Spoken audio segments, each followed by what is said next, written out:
পবিত্র ঈদ উল ফিতর উপলক্ষে পাবনায় দুস্থ ও অসহায় মানুষের মাঝে ঈদ খাদ্য সামগ্রী বিতরণ করা হয়েছে।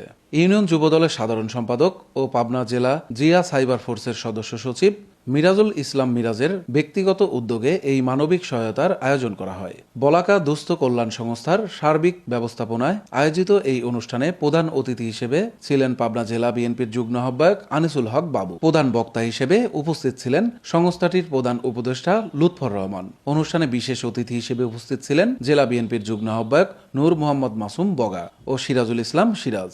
বলাকা দুস্থ কল্যাণ সংস্থার সভাপতি রবিউল ইসলামের সভাপতিত্বে অনুষ্ঠানটি সঞ্চালনা করেন সংস্থার সাধারণ সম্পাদক মিরাজুল ইসলাম মিরাজ। এ সময় অনুষ্ঠানের সার্বিক তত্ত্বাবধানে ছিলেন সংস্থার সাংগঠনিক সম্পাদক আব্দুল্লাহ আল আমিন। অনুষ্ঠানের বিশেষ অতিথি নূর মোহাম্মদ মাসুম বগা বলেন, দেশের এই কঠিন সময়ে সাধারণ মানুষের পাশে দাঁড়ানো আমাদের নৈতিক দায়িত্ব।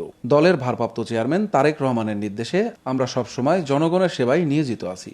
উদ্যোক্তা মিরাজুল ইসলাম মিরাজ জানান, ঈদের আনন্দ সবার মাঝে ভাগ করে নিতেই তার এই ক্ষুদ্র প্রয়াস এবং ভবিষ্যতেও এই ধরনের জনকল্যাণমূলক কাজ অব্যাহত থাকবে। অনুষ্ঠানে স্থানীয় গণ্যমান্য ব্যক্তিবর্গ এবং বিএনপি ও অঙ্গ সংগঠনের নেতাকর্মীরা উপস্থিত ছিলেন।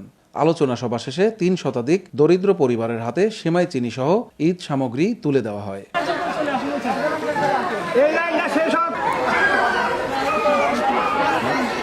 আমাদের সদর চেষ্টার মাধ্যমে আমার বগা ভাইয়ের মাঝে সময় দিতে পারবেন না, চলে যাবেন, তার সাথে ব্যস্ততা রয়েছে। যেটা চলে গেছে ওটা নিয়ে তো কথা বললে হবে না। এখন ভোট দেননি বলে কি আপনাদের জন্য আমি কাজ করবো না? বলেন, কাজ তো আমাকে করতে হবে। আমি আপনাদের সন্তান, দাবি তো আছে, ভোটের বাইরেও তো একটা সম্পর্ক আছে, তাই না? তাহলে আগামীতে যেন এই ভুলটা আমাদের মায়েদের কাছে, আমার মায়েদের পায়ে হাত রেখে বললাম, যেন এই ভুলটা না হয়। আমার বোন সামনে সবাই আমি ঈদ সামগ্রী বিতরণ অনুষ্ঠান উপস্থিত আমাদের আজকের যিনি আমার প্রিয় বন্ধু এবং সহকর্মী জনাব মোহাম্মদ রবিউল ইসলাম রবিকে, সকল জায়গায় যারা মানসম্মত লোক সম্মানিত হয়, কিন্তু আমার এই চর এলাকা অবহেলিত এলাকা, এই এলাকার মা বোনেরা এবং আমার গরিব ভাইরা এরা সব জায়গায় অবহেলিত হয়ে আছে। সব দিক দিয়ে আমরা শহরের পাশে থাকার পরেও কিন্তু আমার এই গরিব ভাইরা আমরা অবহেলিত হয়ে আছি। আমি এদের একজন সন্তান।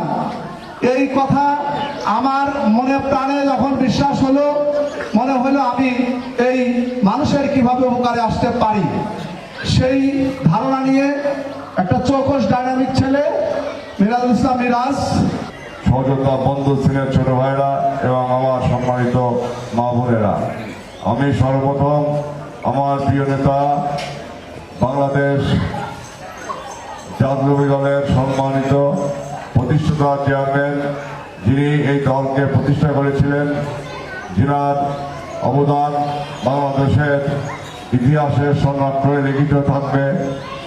সোহাগ মল্লিক, সময়ের বাস্তবতা, পাবনা।